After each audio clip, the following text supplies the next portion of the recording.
Hi everyone, I'm back and today I'm going to switch it up a bit. Instead of doing a treatment Tuesday, I have something that I'd like to call a testing Tuesday.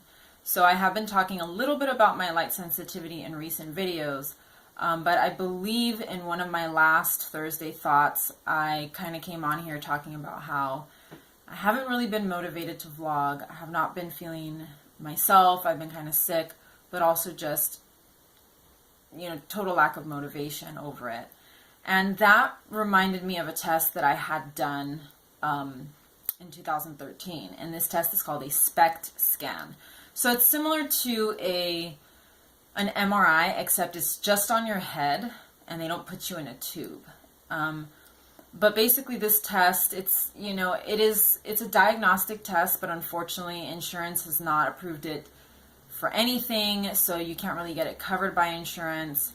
And doctors are still on the fence as to whether this is an effective diagnostic test. I think it can be, but I don't really know what the reasoning behind not approving this test, for diagnostic reasons. I don't understand what it is, but anyways, so I was talking about how I just haven't been feeling up to doing anything, and I decided to pull out my SPECT scan from 2013 and take a look at it. And there are 4 parts of my brain that are affected by something known as hypoperfusion, which is reduced blood flow, and hyperperfusion, which is increased blood flow. But the area of the brain that controls motivation is the prefrontal cortex. And when I had this test done, I think the doctor kind of wanted to see, how my blood flow was because of the light sensitivity. So I think the light sensitivity was the motivating factor behind this test. But when we went in there, we started seeing, the different areas, and we started to see the prefrontal cortex was affected by hypoperfusion, which is reduced blood flow. That can affect your motivation. That can affect your emotional control. It can also affect the strength in your arms and hands, which I do have reduced strength there. But some of the other symptoms can be, fewer spontaneous facial movements, which I do think I kind of have a little bit. I've been getting a lot of comments recently about you don't smile, why aren't you smiling? I just, that kind of thing, it's kind of annoying, but at the same time, I'm wondering if the issues with my brain could be behind that. Other parts of my brain that are affected are the temporal lobes, which control your hearing, auditory processing, which I do have issues. I have sound sensitivity, yet for some reason cannot hear things at the same time. So if somebody's talking to me and there's ambient noise like a radio or just traffic or something in the background, I can't focus on what they're saying. And one thing I've noticed too is that when I'm vlogging, I'll say a lot, or I'll kind of space out a little bit. I say kind of a lot.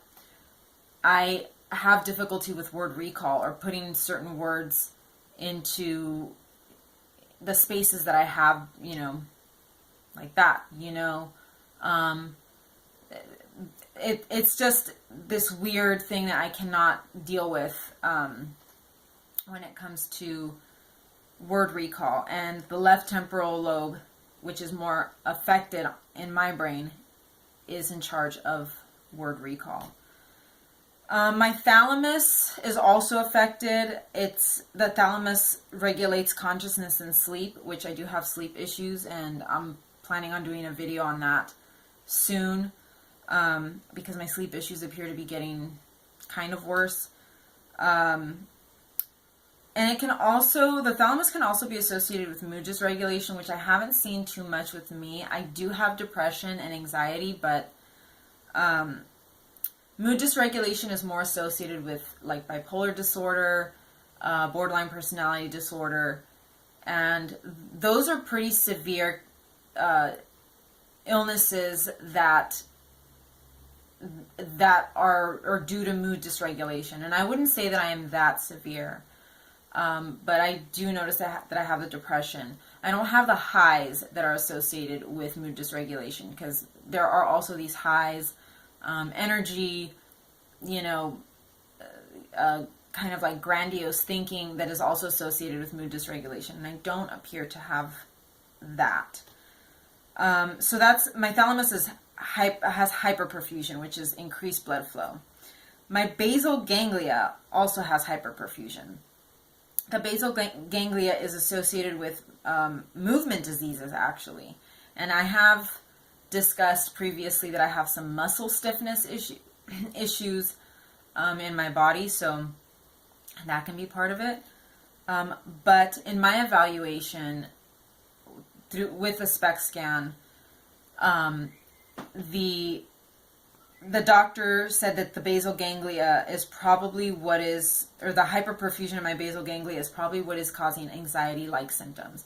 I've had anxiety since I was a kid, so I can't really say that the onset of the anxiety came with my illness.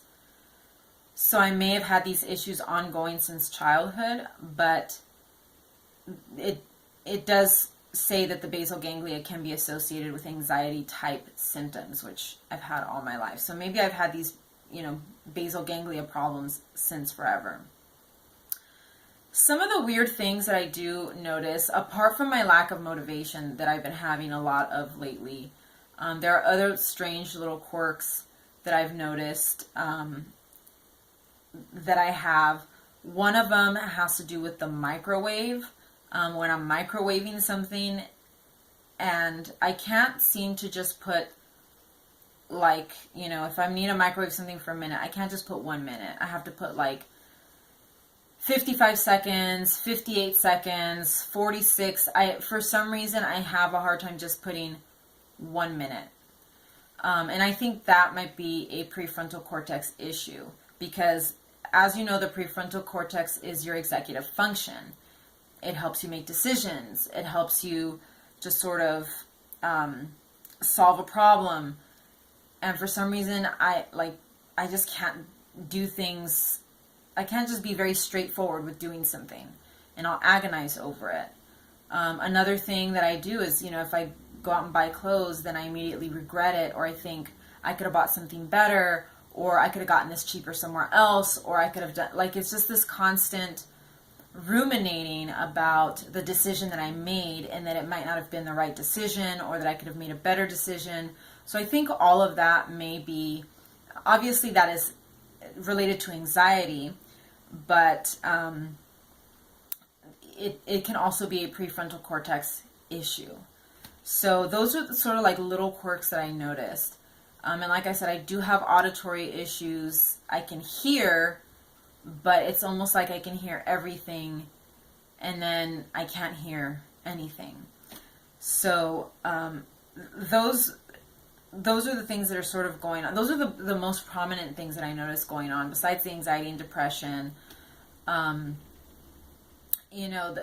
facial expression thing, I think I may have a little bit of that. A lot of these symptoms that I'm talking about are also, I found them as they applied to people with actual brain lesions, visible brain damage. I just have reduced or increased blood flow, which technically is not brain damage, but it could be associated with a mild traumatic brain injury, which is what I do have. So here in the summary that the doctor gave me, I have a mild traumatic brain injury that can be associated with a variety of things.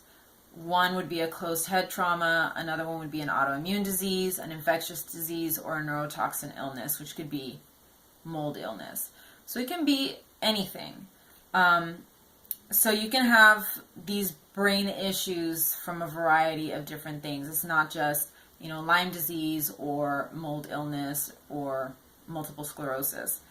So, this test was really interesting. If you're claustrophobic, you might not like it, but I really thought that this test revealed quite a few things. Unfortunately, it wasn't going to show us, it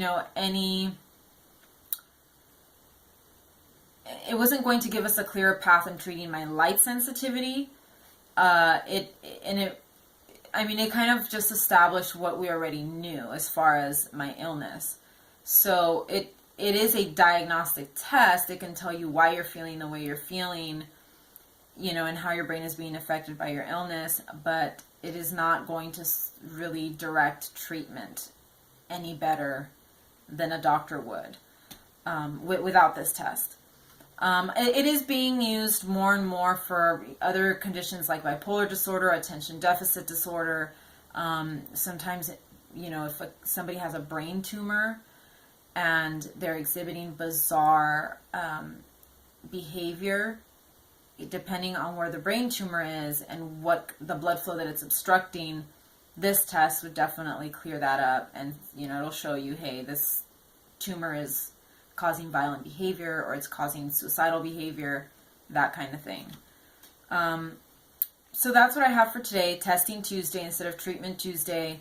And like I said, I did mention in one of my last videos that I am having some issues trying to get on here to do videos and even just uploading them, because I do have videos ready to go on my YouTube channel, but for some reason I just can't get to that point where I'm actually like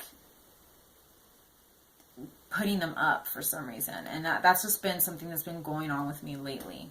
But I will do my best to get more videos up, especially the ones of the light sensitivity. I know I've been promising a lot of the light sensitivity videos because that is something that people have a lot of curiosity over.